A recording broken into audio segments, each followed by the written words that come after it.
We're all so busy living our lives. And then suddenly something cuts through that, something often very unexpected. Paediatric trauma call, 15 minutes. A 71-year-old female with 2 stab wounds to the back. He was found to be in traumatic cardiac arrest. I can't feel any pulses. We're at St George's Hospital in Tooting. Yeah, 24 hours, 7 days a week. I love that question. What's your opening hours? St George's, London. One of Britain's busiest A&E departments, under more pressure than ever. So do you want to watch, darling, or do you want to look away? This is the worst day ever. You never know what's coming in, and you just have to be ready for anything. Gas canisters exploded, 15% burns to hands, face. In a world of uncertainty, we see a life-changing event. I'm A&E, I need to get out of here, please. When patients come in, something takes over. I'll be fine. I'm going to be very fine. A place where life, Give me an A. Give me an E. love, Okay, good lad. Well done. and loss unfold every single day. Did you enjoy the Queen's birthday yesterday? I watched the football. All the patients you're about to see were treated in just one 24-hour period. Don't worry. We get to see people who love one another in loads of different ways. Yes. And I think you can give someone the best care in the world, but really what they want is to hold the hand of the person that they love and for them to tell them that they're going to be okay. You're my hero.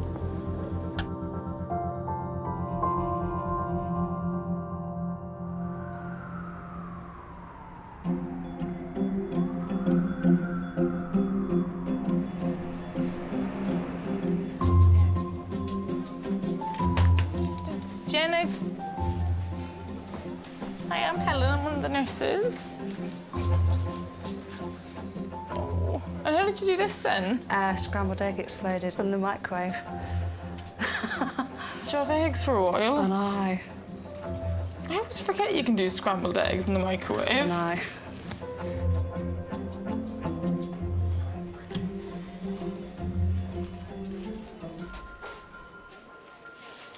OK, so we'll brace on this side, and then see if you can pull out, seeing as you're all on this side. Starting his shift in resus today is Registrar JD. He works in the gym and he slipped on the wet and landed backwards. Decide what you want, if you want CTs or just plain images. I spent a bit of time in A&E as a kid just with usual scrapes, broken bones here and there, but nothing too dramatic.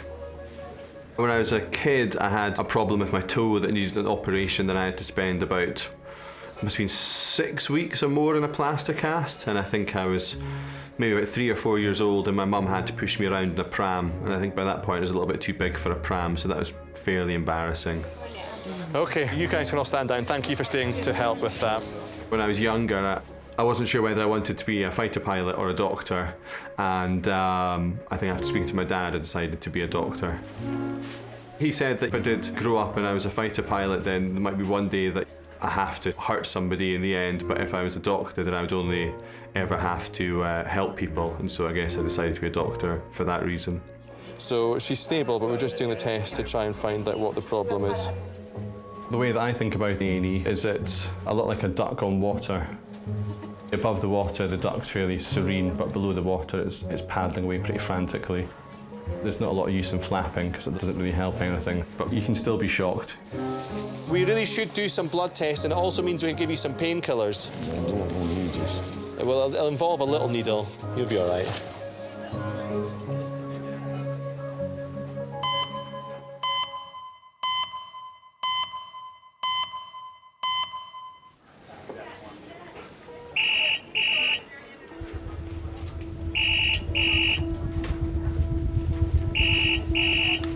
Hello, St George's.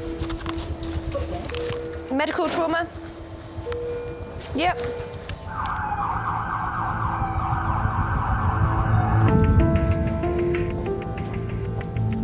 Yep. Cheers. Thanks, bye. A 79-year-old man is being rushed to A&E after collapsing in the street whilst walking his dog. Priority call, 10 minutes. What's the next one that's coming in? O'Meara would collapse and with loss of consciousness. Anything that lowers their blood pressure, the heart's not beating properly to get the blood to their brain, then that would cause somebody to collapse. Are you taking this one? I can, do you want me to? They could fall and they can break bones, they can break their hip, they can break the arm. You worry about the injury to the brain, an injury to the skull. Then you worry about a bleed on the brain. As an older person, you're more at risk of those injuries being life-threatening. The man's daughter is travelling with him to St George's. It was the May half term. I knew my dad was on his own that week because my mum had gone to Bournemouth with my sister. It was my intention to call in on him. We set off and I saw on the other side of the road there was a man lying on the floor. He didn't look very good because he was lying in a pool of blood. And then I recognised the dog and I recognised his jacket. So it was like a slow motion that I realised that it was my dad. And I just said to the girls, don't look around, just wait in the car. And I rushed over there and there was about 3 or 4 people standing around him. He was just making this awful sound that didn't sound like him at all. And I just put his head in my lap and I was just talking to him, Dad, are you all right? Just stay awake, Dad. Somebody's got the dog's fine. Somebody be here with you soon. I thought if he does go, hopefully he'd have heard my voice. Take a seat in there for the moment, darling, and we'll see, we'll come get you in a sec, all right? It was such a shock to see him like that. Yeah, okay. This is 79-year-old Mike. Was found face down in the street. He said he was out walking the dog, felt a bit groggy. That's the last thing he remembers. And do we know how long? No, he still has no recollection of the actual collapse. The 12-lead ECG is showing, as you can see, AF. It's very, very regular. He's very tachycardic, bouncing around about 142. The normal heart rate is from 60 to 100, so 142 is significantly elevated. The heart could go into a rhythm that would cause cardiac arrest, at which point the heart could potentially stop beating altogether. Medical Registrar Rebecca has been called to resus to assess Mike's condition. The emergency department doctors have told me that you were basically found unconscious in the street earlier. What do you remember? Well, basically, I crossed over at the lights, pedestrian lights. And when I got over there, I felt a bit groggy. When you say you felt a bit groggy, head felt a bit swimming a bit. what's the next thing you remember? Waking up on the stretcher. Mike needs urgent medication to bring his heart rate under control, whilst doctors assess whether a problem with his heart or brain has caused his collapse. We worry about people having these episodes of blackouts, okay? And this happened relatively suddenly. You've hit your face. You were probably unconscious before you hit the ground. We need to make sure that there's no evidence that you've had a stroke or that there's no bleeding on the brain or something like that may have precipitated this collapse. Dad has always been there for me. I've never had to think about how much he means to me. It's just somebody that's always been there that I can rely on. And I think until you lose someone, you don't realise how much they mean to you.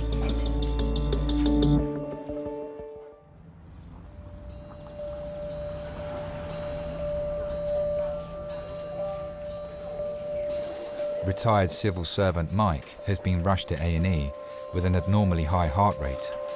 He collapsed in the street whilst he was out walking his dog Louis. We got an ECG. Just try and get the ECG first. Doctors have given him medication to bring down his pulse and are carrying out tests to determine if he suffered a heart attack or a stroke. Dealing with the uncertainty is one of the things that we do in the emergency department. You want to try and make sure that they're not going to collapse again and not recover. You just have to do your best detective work. Mike's daughter Emma travelled to St George's in the ambulance. Oh. Do you know anything about what happened? His son Neil has just arrived. He's taken the dog for a walk. Started to feel groggy, and that's the last he remembers. He was lying in quite a lot of blood. Mike's wife Rita has been informed of his collapse and is travelling to St George's from over 100 miles away in Dorset. We worked together for a while in the 60s. We were working at standing power tools. Very smart, always had a nice clean white shirt and tie for work. They used to have like a band practice at this firm we worked with. He used to play lead guitar. He was very good. It used to be called the Moonrakers. We got married at St Paul's Church, Clapham, in '65. It wasn't a big wedding because we couldn't afford a big wedding, but it was mainly family and friends, really, which was nice. I had the 3 children, the 2 girls and a little boy. He was absolutely over the moon, absolutely over the moon. Just got your family coming in now, okay? He's my companion, your right-hand man, isn't it, really? Been so lucky, really, to have it, to have him. You all right, Dad? Yeah. I couldn't believe it to start with when I came round. I thought, I'm dreaming this. What's happened? Louis must have stayed with you because he could have easily run off and he didn't. Bless him. I was only out because of him. I don't know what would have been happening if I'd collapsed in the house. No, I know, that's what I was thinking. Could have been a lot worse. When I left school, I worked in London, and I left school at 16. And my dad used to come with me for interviews, so he always used to chaperone. He always used to be really good with helping me with CVs, letter writing. He was brilliant with all that. When I eventually got a job, I used to meet my dad for lunch. It was just like that comfort of knowing that I've got somebody in a big city. He normally used to, give me a shoulder to cry on, and he's just always been there for me. It's been really good having such a wonderful dad.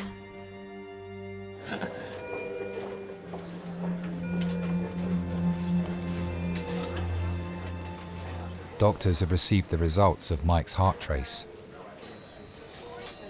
It shows that the medication given to slow down his heart rate hasn't been effective. Your heart rate's actually going quite high in an abnormal heart rhythm now. So the first things first, CT scan, try and piece out what we think exactly happened yesterday. How long do you think before you started to feel unwell and hitting the deck? That must have been pretty quick. Yeah? So maybe a minute of feeling a bit woozy and a bit off. Yeah. And then Nothing. Nothing. Doctors are concerned that Mike's high heart rate may have caused a blood clot in his brain and are sending him for an urgent CT scan.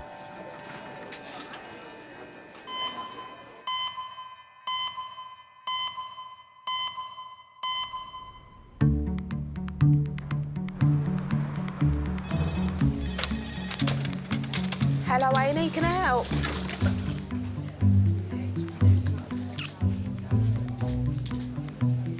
Harry, would you rather have toes as your fingers or fingers as your toes? So you'd have 20 fingers or you'd have 20 toes? Fingers as toes. Because then you can climb like a monkey. That's true, that'd be so cool.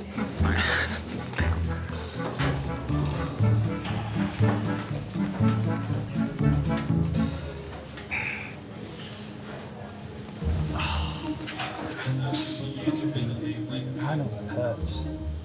Oh dear. You didn't think this was going to happen when you woke up this morning, did you? Well, no, it just fuckens up business, doesn't it? 53-year-old chartered surveyor Andrew has been brought to resus with a suspected dislocated shoulder after tripping over a paving slab on his way to work. Thanks for being here. His daughter Hannah travelled with him in the ambulance.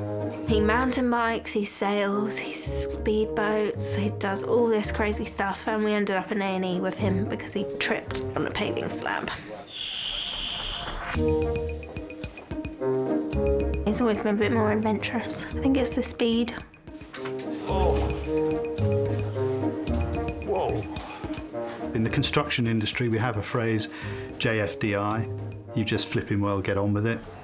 There are many things in life that you can complain about, but it is what it is, and just get on with it. And I think that is a certain philosophy that I hold true to my heart.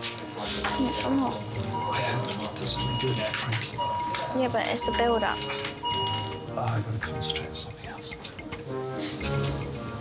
Dirty British coaster with a salt cake smokestack butting up the channel between the Mar gales. Is this the Enternox doing this? He's trying to distract himself. Oh. Oh, to be down by the sea again, to the lonely sea and the sky. But what I ask is tall ships with a star to guide me by.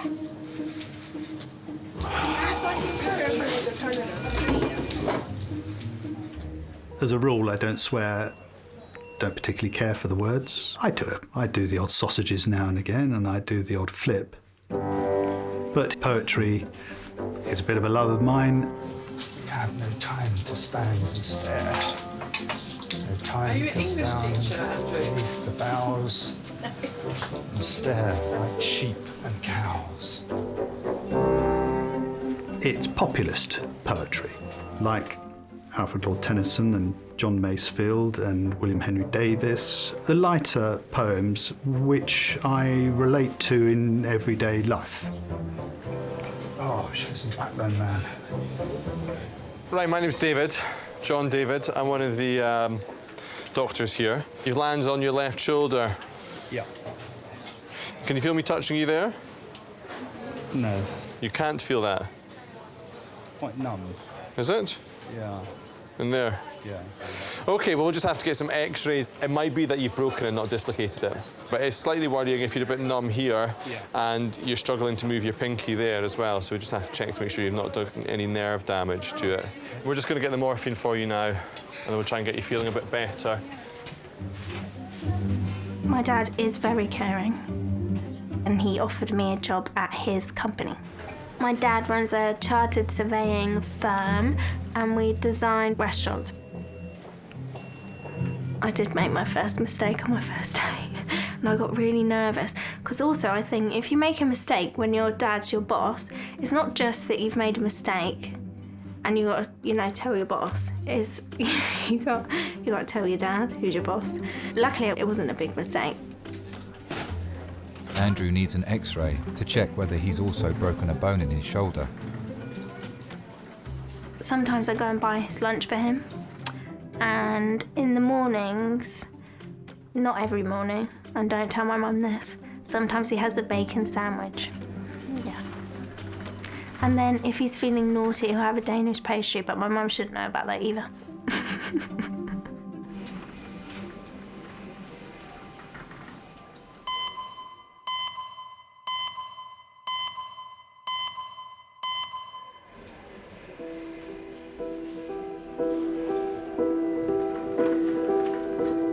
"79-year-old Mike was rushed to A&E after losing consciousness and collapsing in the street. He's been sent for a CT scan to investigate whether it may have been caused by a stroke." Hello. I'm not sure how long he's going to be in. We're still in A&E. We haven't gone anywhere yet. Oh, okay. All right. As soon as if we move, I'll tell you. Okay. Speak to you in a bit. All right. Bye-bye. In A&E, when people are at their weakest, having your family around you and a family that cares for you and one that's ready to drop everything and be there when you need them is really one of the most valuable things in life. Seeing that I find particularly reassuring and comforting. Can you see it on the AP?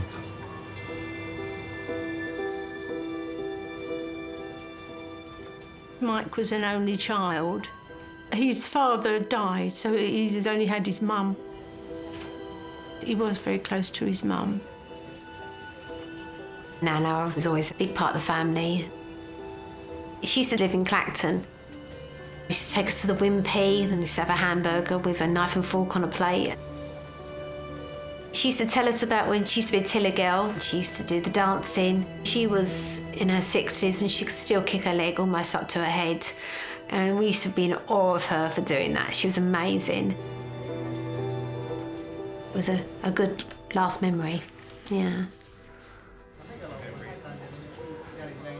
Mike's mum was staying with her brother at the time, and she just collapsed. Michael was absolutely heartbroken when Mum died, because really that was more or less the end of his family line when Mum died. No brothers, no sisters. That was very difficult, very difficult.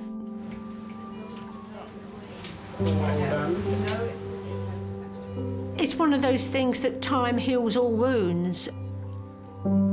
At least he's got our family that we'd made. He'd lost one part of his family, but he'd got another one.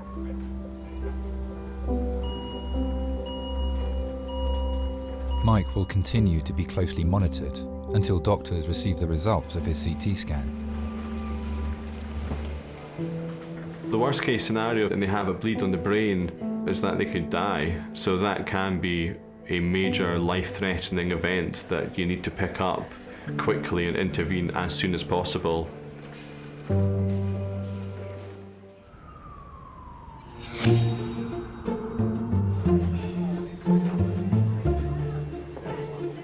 Got a lot of pain, but he's actually got loss of sensation on his badge patch. I think it might be a fracture dislocation. Yeah. So I don't think we'll get that back in.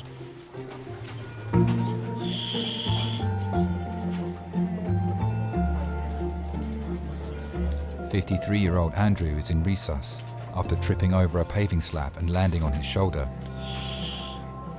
His wife Jane is travelling to St George's. Right, so Andrew, as we suspected, you've fractured it and dislocated it. I mean, you might be able to see it from here. Can you see it? So you've actually broken a little bit off here, so it's dislocated here and it's broken off a little bit there. So that makes it slightly harder for us to just put it back in for you. So actually what we want us to do is go and get a CT. So we're going to get a more dedicated scan of your shoulder to just see exactly what's happening in there. I feel wonderfully grateful to my father for introducing me to all matters of water. I've got a 37-foot cruising yacht. Got heating, got hot and cold running water, you have a shower. You could live for months if you wanted to. Yeah, it's lovely. Yeah, just nice and steady, please. This really hurts. When you're little, it is quite scary getting into a big boat. And when you're small, you're that much closer to the water. And I had a life jacket with Snoopy on it, and it was the best life jacket ever. I love that life jacket. It was yellow, and it had Snoopy everywhere.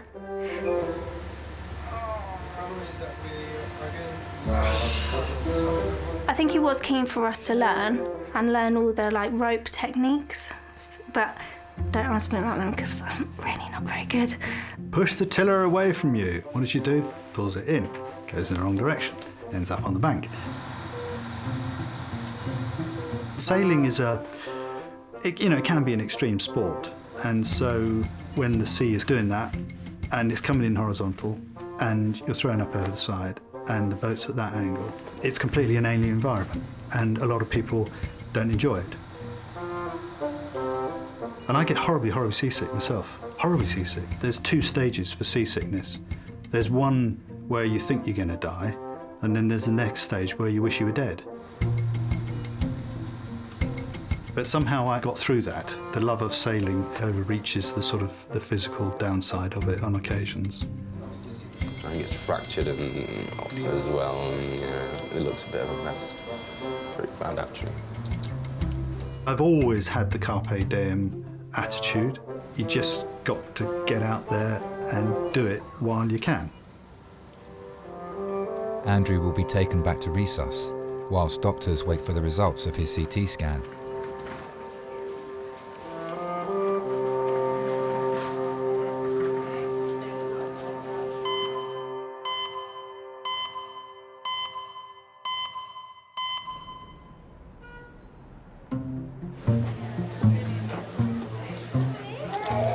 you want some juice? Juice? Juice? 9-year-old Callum has been brought to A&E by his mum Kelly and sister Annie after pushing a piece of plastic toy in his ear. Just make me tired. Hope it's not going to be too long here.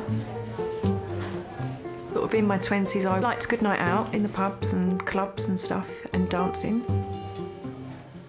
Met my boyfriend in a nightclub. I was 17. I was quite drunk, even though I was 17. He was my first sort of serious boyfriend, I suppose. But yeah, no, he did want children. Ow! Watch out! When Callum was born, it was lovely. Because you think, wow, I've actually grown this little baby inside me. Well, he wasn't little, he was quite big, but just seeing, you know, he's got all his 5 fingers and his toes and, you know, everywhere, everything's where it should be. It kicks home then that you're a mum. Callum. Hi. Say. Callum, up you get, babe. That's okay. Hello. Hello. Hi. Hello, Callum. Okay. Do you guys want to come in? Go in there. Do you want to sit up on the bed? Thank you. So, I understand from what the GP letters told us that Callum's got a little bit of plastic somehow stuck in his left ear. Is that right? He has indeed. He's basically chewed a toy that was all in his bedroom, but I didn't see it until Sunday evening. Is it causing him any discomfort or pain at the moment? Not at this stage. But he's not mentioned any pain or anything, so... OK. But I don't know if it's mentioned he's autistic, Yeah, so yeah, he doesn't mentioned. necessarily express kind of until it's raging. I'd say by the age of 18 months, I knew that something wasn't right. There's one particular moment I went to a soft play with friends, and they had 2 little ones as well. And it was, you know, this great big padded play, soft play area with a massive bouncy castle. And Callum was the child that would go behind the bouncy castle to investigate the fan. Or he would be at the fire door messing around with the fire extinguisher or putting his mouth all along the glass of the fire door. And for me, that was my moment. I actually started looking on the internet, probably the worst thing to do, but researching different, you know, conditions. He ticked quite a lot of the boxes and I knew there was something wrong, but then it was just making somebody listen to what I was saying. It's not nice accepting that your child has, you know, is different, I should say, is different, and that's hard to deal with, especially as your first child. You start thinking, oh, did I do something wrong in pregnancy? Did I cause that? You know, after all, he was in my body, I grew him.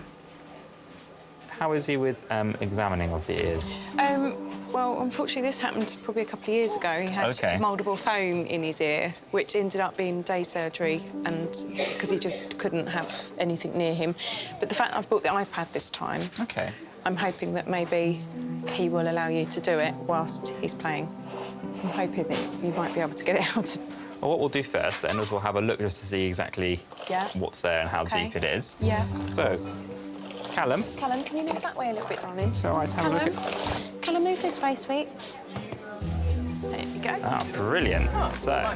With Callum, routine is a key. I have to be quite rigid myself to help him cope every day, and I think that's how we get by so nicely indoors, because he knows what's expected, he knows what's going to happen, and so for me that makes my life somehow easier. Callum, I'm just going to have a little look with a light at your ear, OK? Yeah. He's got no way of explaining what he feels and his emotions, and he has a few words, very few words. He would say "duk" for book, or if you asked him, "Where does it hurt?" You know, oh, it'd be my mouth, and he's pointing. So, yeah, it's tough. It is tough. I don't like to rely on people too much. I don't like to be let down by people, so hence I try to do as much as I can by myself. I'm just going to touch your ear. Is that all right? Is he all right with it? Yeah, he'll be fine.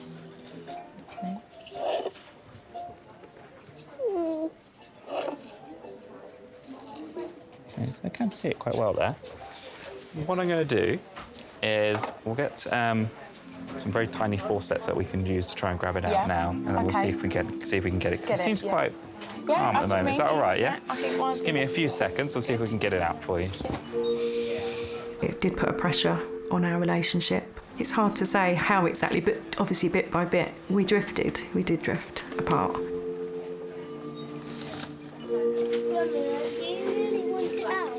Yes, darling, it's got to come out. It can't stay in there, can it? It can't stay in there.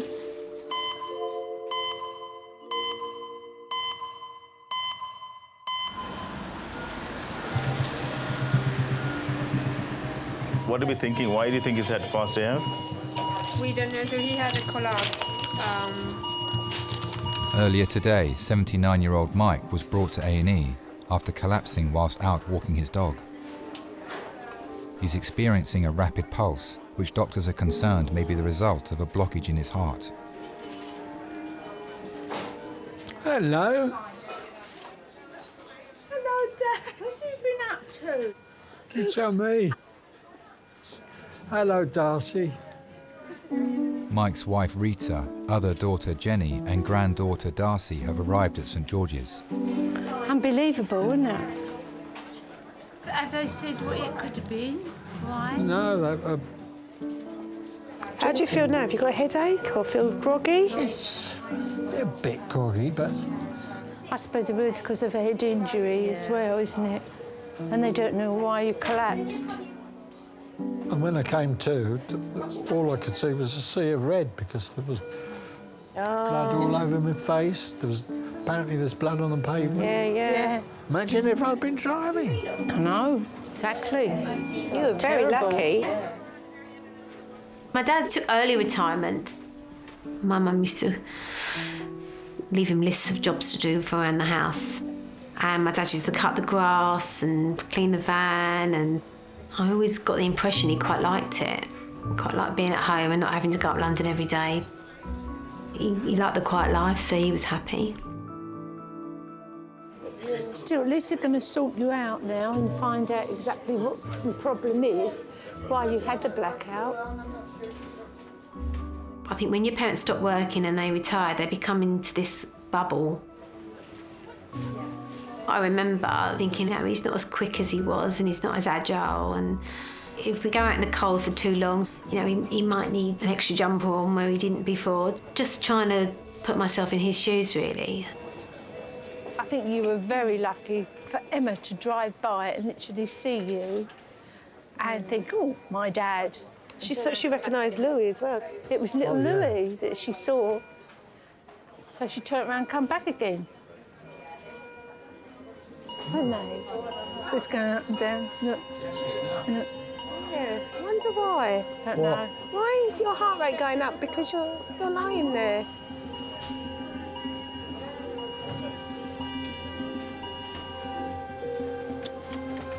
Doctors have received the full report of Mike's CT scan.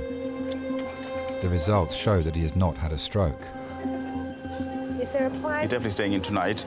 The concern was he was almost all ready to go when everything set up, and then that's what happened. See? He gets a little excited and then goes up again. If a patient has a sustained abnormal heart rhythm, then the arteries that supply the muscles of the heart are blocked. It is very important to unblock the arteries as soon as possible. And the plan is to bring him in.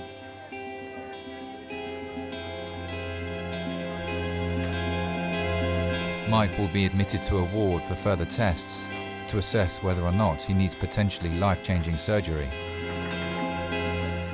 When you're younger, you sort of listen to everything they say, you do as you're told, whereas now I'm almost like, I feel like I'm the parent. And you suddenly have to realise that we're not all going to live forever and we're all getting older.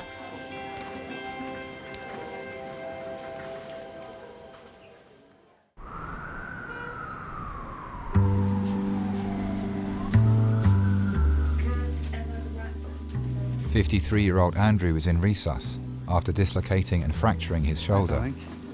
His wife Jane has arrived at St George's. Oh, Tiger. I don't know, it's just the weirdest thing. Tripped up. and I just went down completely like a felled tree. I don't know whether to touch you or not. No, I'm okay. Just don't get emotional on me. It's not a pretty sight seeing a grown man cry. It's the most painful thing you can do. Wow, goodness. Sorry, guys. Oh, don't apologise. Doctors have received the results of Andrew's CT scan. OK, no problem. OK, thanks. Right, hello. How are we doing? Yeah. You look a little bit better, but more comfortable than before. Yeah, thank you. We're getting there slowly. The orthopaedic Yes. doctor, and he says that he wants us to try and put it in down here. And that's purely him just sort of giving it a good old wrench and getting it back in. More or less, yeah. That would be the sort of blunt way of putting it. But So, yeah, it's slightly trickier than usual because you've fractured it as well as dislocated it. There's a chip. More than a chip, but I'd say a chunk. Yeah. All right. Lovely. Good. Right, if I can get you ladies just to come round this way, get you to sit in the waiting room. He's in good hands. So they don't hear the screaming.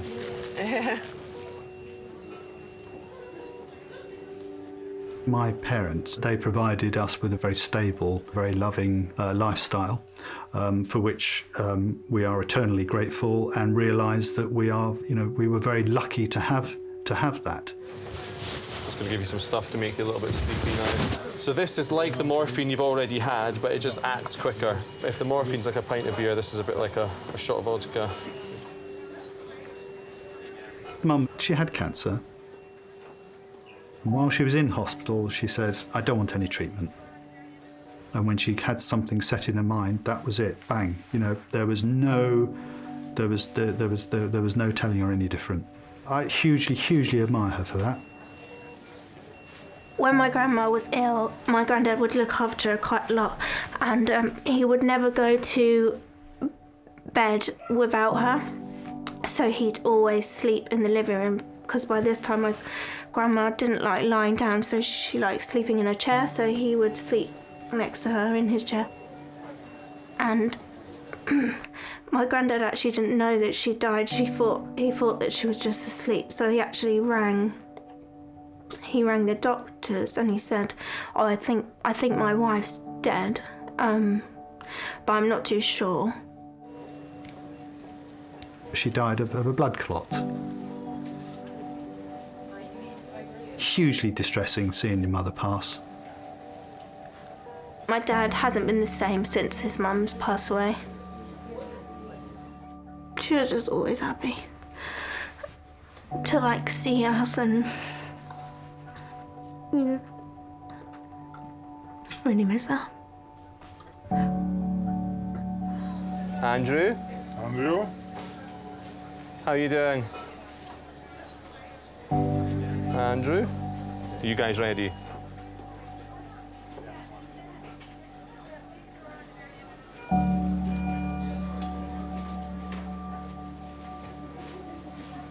Yeah, you happy? Andrew? After grandmother passed away, my granddad went downhill. He's got vascular dementia.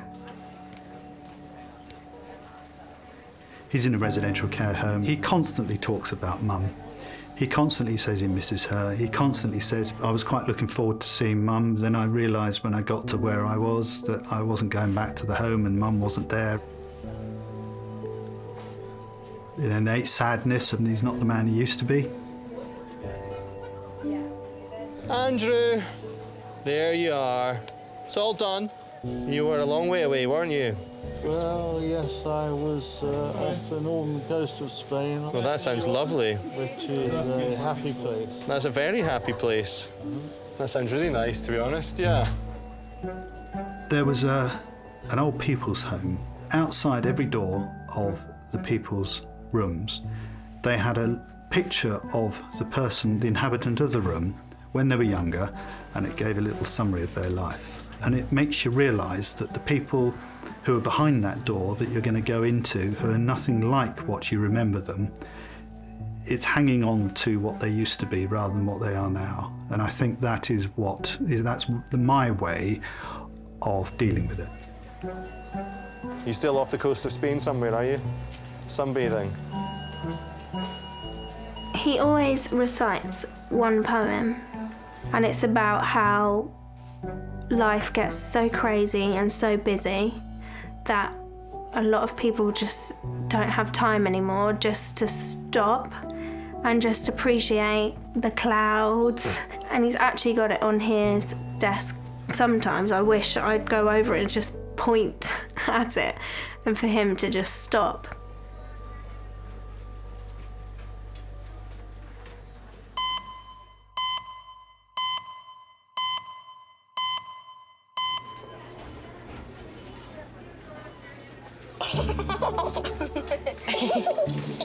Nine-year-old Callum is in A&E after pushing a piece of plastic toy into his ear. Are you laughing? Is he laughing? He's spinning around, he's going to fall over. Isn't he? Me and his dad split actually when I was pregnant with Annie. The events that led up to that was that, I'm trying to cope with Callum, and also I'd taken sort of 18 months to fall pregnant with Annie, and that put a big pressure as well on our relationship. There was lots of emotional things going on, and I just don't think necessarily we were there for each other. It's hard, it's tough, but it's also quite rewarding knowing that you do it all by yourself. Somehow it's easier because it's just my rules. So I'm just going to try and get this. This is Callum. We're just going to try and get this little bit of plastic out of his ear. Okay. If you wouldn't mind just pulling the ear slightly back, just so it straightens the ear canal. This one, sorry. Come over, baby. So yeah, if you just grip the pinner there and then just put it slightly straighter. That's fab. Good boy, Callum. Fabulous, Callum. Okay. Well done, mate. Sorry, Callum. Sorry, Callum. I'm going to try and get it. Try and get the thing out of your ear. Yeah, it's really interesting. Good boy. Good boy. Let me tickle your back. No, Mummy, hold on. Nearly there, Callum. Oh, no, don't push it any further. Good boy. We try and get it out. Good boy. We're going to try and get it out, Callum. Good boy. Ow! Good boy. Got it. Good boy. Look. That was go. Ryder. You put Ryder in your ear. There we go. It's a little bit of plastic. Oh, I know, darling. Oh, I'm sorry. Lovely. It might just be a little bit sore for a couple of days, but it should be all right. Lovely. Thank you very much. Thank you. Cheers, Annie. Good boy. As Annie grew older, I felt that she was missing out on time with me. A couple of times I've sat with her and talked things through, tried to get her to see how he's different to other children. It was difficult in the beginning. She didn't understand, of course, didn't understand why her brother wouldn't play and why her brother didn't talk to her. I have moments where I think I'm just not doing things as well as I should be, or things could be better than they could. And now she's a little bit older, she's amazing. For instance, he can't do a zip up on his coat, so she'd quite happily stand and I'll do it. I'm just grateful that I've got a child who I'm able to rely on, and my thoughts are sort of later on in life, she will be there for Callum. She's probably a little bit like my rock, actually. Come here, Poppet. Did you get some, yeah? Good girl.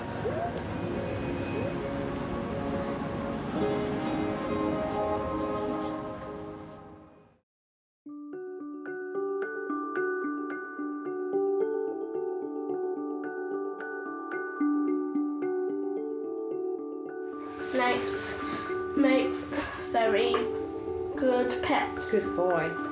My kids mean everything to me. I just want them to be happy and I want them to experience as much as possible.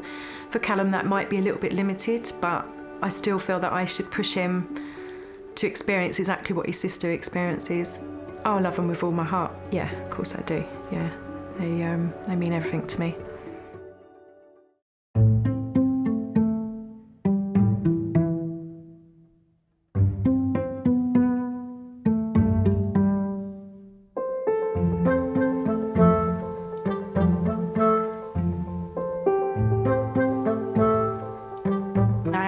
A bit more protective, and I always look at paving slabs now, and And I just think, watch your step and stuff like that.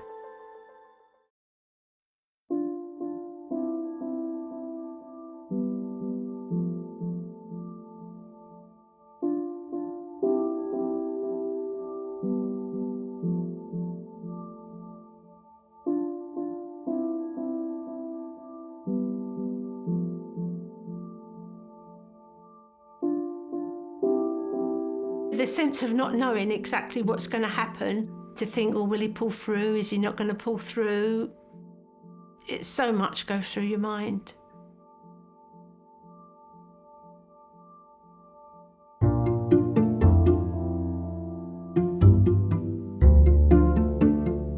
I sent her flowers and a card on Mother's Day, thanking her for being such a good nurse and everything.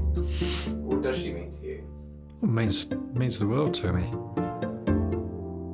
I love having a family around me and being, what's the word they use? Not the kingpin, but some of the grandchildren still regard me as that. That's a lovely feeling. Ever seen the first Rambo film? You know, the one where he gets his leg sliced open, just unscrews the tip of his knife, gets out the needle. Savage. Imagine Rambo in A&E. Hello, St George's. The doorbell went, and it was the police. I just said to them, it's my husband, isn't it? If you're a cyclist, whatever you hit, your body takes the direct impact. How come he's just got so crushed? That's the question. It was like it wasn't happening to me.